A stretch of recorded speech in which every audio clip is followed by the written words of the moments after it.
January 1990, British Vogue. 5 women stand in a single frame: Naomi Campbell, Cindy Crawford, Linda Evangelista, Christy Turlington, and Tatjana Patitz. All in black, confident and unshaken, almost like a quiet storm of beauty and power. Captured through Peter Lindberg's lens, the image didn't just mark a moment in fashion, it redefined it. It was the beginning of what the world would soon call the supermodel era. Every name on that cover became iconic, but who knew the woman in the center would slowly drift away from the collective memory? But then there's just some other things that I can't really put my finger on, but sometimes it can get weird too, this business. She was the still point in that image, and yet, over time, her name was the one most people forgot. This story isn't about the fame that followed or the runways that came before it. It's about what happens when someone stands in the center of history, then quietly steps out of its spotlight by choice. Because sometimes, the most unforgettable figures are the ones who refuse to play the game that made them famous. Before the cameras, before the fame and the fashion capitals, Tatjana Patitz was a girl far from the noise of the world's runways. She was never the kind of girl anyone expected to become a supermodel. She was born in Hamburg to a German father and an Estonian mother who had once been a professional dancer in Paris. When she was small, the family moved to the southern coast of Sweden. It wasn't a place where fashion happened. It was a place of wind, salt air, and long fields that met the sea. That's where she grew up barefoot, curious, and surrounded by animals. From an early age, she found her greatest peace on horseback. She began riding when she was only 5, learning how to balance, to trust, to fall, and to get back up. Her love for horses wasn't a pastime. It was a way of understanding herself. That connection to movement and presence, to being fully aware of every gesture, would become part of her without her even realizing it. It was the kind of natural elegance you couldn't teach, and it's what the people close to her began noticing. When she was 17, her friends sent her photos to the elite model look competition in Stockholm. She didn't expect anything to come of it. She wasn't a girl chasing fame. She was just a girl who liked the outdoors. Yet, to her surprise, she placed 3rd, not the winner, not the star of the show, but just good enough to be noticed. The prize was a trip to Paris and a short-term contract with Elite. Most people would expect that to be the start of a glamorous rise, but it wasn't. Paris was cold to her. For a year, she barely worked. Agencies said she was beautiful but not marketable. That slow beginning somehow shaped her. She learned to wait, to endure, to keep her dignity when no one was watching. Then, just when patience had become her only companion, the right pair of eyes finally saw her. In the mid-1980s, photographer Peter Lindberg began to reevaluate the concept of beauty. At a time when magazines wanted airbrushed perfection, Lindberg searched for real faces of women who looked alive, whose expressions could carry stories. And when he met Tatjana Patitz, he saw what he'd been looking for. Her features were classical but unconventional: wide-set eyes, a strong jawline, a kind of stillness that made you stop and look twice. There was a calm intelligence in her gaze, as if she understood something about the world that others didn't. She wasn't trying to be beautiful, she simply was. That quiet confidence became the essence of her appeal. It's not only difficult being a movie star, it's also very, very, very exhausting to be famous. So it has a lot to do with confidence, and things like that, and not caring as much of, I guess, being just free with yourself. Lindberg began photographing her for Vogue and other European magazines. Through his lens, Tatjana came alive. She didn't pose in the way models were taught. She moved like a dancer, slow and deliberate, letting the camera find her rather than forcing herself into its view. In a single frame, she could look both untouchable and familiar, strong and vulnerable. It was the contradiction that made her unforgettable. By 1988, when Lindberg shot his now famous series of models on a Malibu beach, Tatjana was part of a quiet revolution. The images showed women laughing, barefoot, free from the rigid glamour that had dominated fashion for decades. It was the beginning of a new ideal beauty that was human, imperfect, and alive. And yet no one knew that spirit of honesty and freedom was about to reach its peak. What started as a quiet rebellion on a Malibu beach soon became a global moment. It was January 1990 when a single photo froze time and changed the direction of fashion forever. On the cover of British Vogue, 5 women stood shoulder to shoulder: Naomi Campbell, Cindy Crawford, Linda Evangelista, Christy Turlington, and at the very center, Tatjana Patitz. Shot by Peter Lindberg, the image was stripped of artifice. No extravagant gowns, no heavy makeup, just black turtlenecks, jeans, and pure presence. It was simple, but it carried power. That cover didn't just introduce a new look, it defined a new kind of fame. For the first time, models were no longer just faces, they were personalities, women with individuality that mattered as much as the clothes they wore. The word supermodel entered everyday language, and the world of fashion tilted on its axis. And that same month, US Vogue released its own issue featuring Tatjana alone. The shot by her Brits captured her in black and white, her gaze steady, elegant, and magnetic. 2 Vogue covers in 1 month, one as part of a revolution, one as its embodiment. Tatjana stood at the center of both worlds, the group and the individual, the collective and the muse. And just then, those photographs caught the eye of another artist.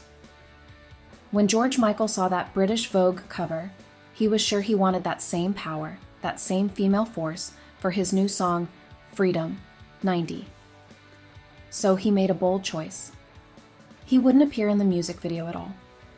Instead, he casted those 5 women: Naomi, Cindy, Linda, Christy, and Tatjana to take his place, mouthing the lyrics.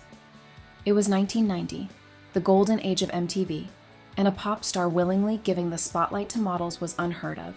But when the video aired, it was electric. These women weren't background decoration, they were the story. Tatjana stood out with her quiet strength. She didn't overact or demand attention. She held it naturally, the same way she always had in photographs. The camera found her face and lingered because it couldn't help itself. Tatjana wasn't the flashiest of the supermodels, and she never tried to be. Her beauty carried both strength and calm, a face that could shift from soft to steely in an instant. On the runway, she moved like she was telling a story with every step. She didn't perform for the audience, she became the clothes. Designers loved that about her. For Gianni Versace, she could channel high drama, embodying glamour and confidence. At Chanel under Karl Lagerfeld, she gave elegance its edge. With Jill Sander, she was minimalist perfection, understated and effortlessly modern. That adaptability made her one of the most versatile models of her generation. Inside the industry, editors and photographers often described her as grown-up, enigmatic, and intelligent. She had a European sophistication that set her apart from her peers. Even Anna Wintour once called her one of her favorite models, praising her natural grace and quiet confidence. That same instinct for quiet strength began shaping her life beyond the camera. While others built empires from their fame, Tatjana started listening to a different rhythm. At the height of her fame, when the world expected her to keep chasing runways and covers, Tatjana Patitz made a decision that no one in fashion could understand. She left. Not for another city or a new designer, but for a quieter life on a ranch near Malibu, California. While her peers were signing million-dollar contracts and attending every red carpet, she was surrounded by open sky, mountains, and horses. The same animals she loved as a child were now her grounding force.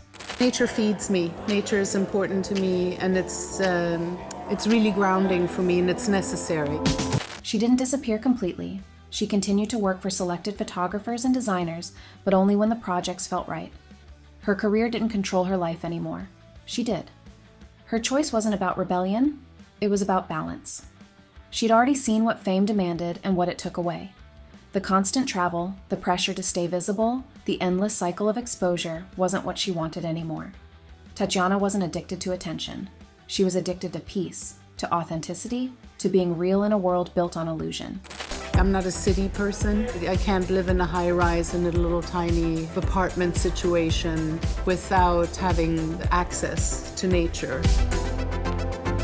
That decision to live on her own terms became the foundation for everything that followed. In 2004, Tatjana Patitz became a mother. Her son Jonah changed everything. The rhythm of her life shifted from flights and fittings to feeding schedules and school days. She had already stepped back from the relentless pace of fashion, but motherhood gave her a new reason to slow down. She decided to raise her son herself, without nannies or assistants. "The jobs I take fit my life," she said in an interview years later, and she meant it. The runway lights dimmed, but her purpose grew brighter. She still worked, but only when it made sense. Sometimes that meant quiet returns. An editorial here, a campaign there, a shoot at her ranch surrounded by her son. These were moments of authenticity, not comebacks crafted for headlines. In those images, you could see how motherhood softened her edges without dulling her power. But her absence from the spotlight began to shape her myth. Tatjana's silence made people curious. By the 2000s, Tatjana Patitz had become something rare in fashion, a legend who didn't need reminding she was one. To casual fans, her name might have faded behind the louder fame of her peers. Ask most people to name the supermodels of the 90s, and they'll recall 4, but hesitate on the 5th. That was Tatjana. Outside fashion's inner circle, she was often called the forgotten supermodel. Inside it, she was anything but forgotten. Photographers, designers, and editors spoke of her with reverence. They remembered the calm energy she brought to a shoot, her intelligence, her refusal to compromise who she was. She was the one who got away, the woman who stepped off the carousel while it was still spinning. Her quiet life in California also became part of her myth.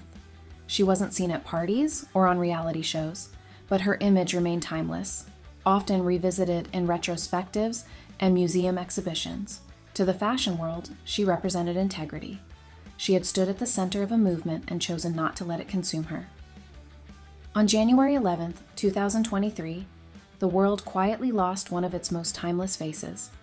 Tatjana Patitz passed away at the age of 56 after a private battle with metastatic breast cancer. True to her nature, she never spoke publicly about her illness.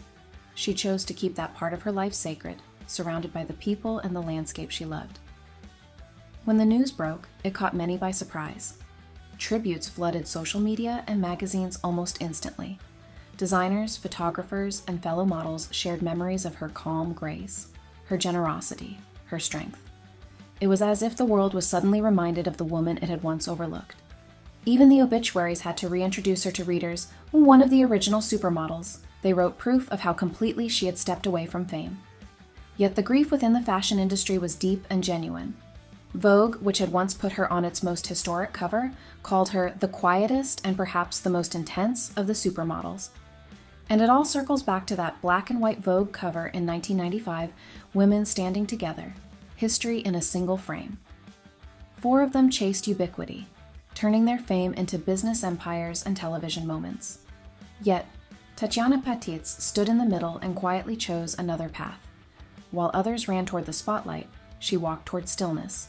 Her legacy wasn't about constant visibility, but about knowing when it was enough. She taught by example that the most extraordinary life doesn't always need to be the most public one. If her journey moved you, show some love like this video, subscribe for more untold stories like hers, and drop a comment below about what part of her legacy inspired you most.